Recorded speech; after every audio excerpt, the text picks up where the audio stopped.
ఏమైపోయే వాళ్ళమో అంబేద్కరు లేకుంటే, ఏ చీకటి మింగునో తను వెలుగై రాకుంటే, తరాలు మన స్థితి గతులు మారక తల్లడిల్లు కథ సకల జనం, బతుకు అగ్రకుల విషకౌగిటబడి నలిగిపోవు కథ నేటి దినం.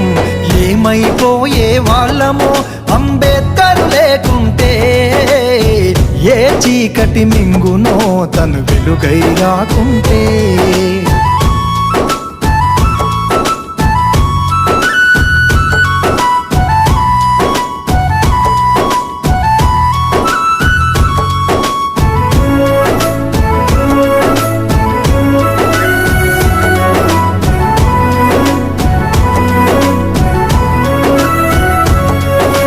అడుగు అడుగు తను అనుభవించిన బాధను తలచి,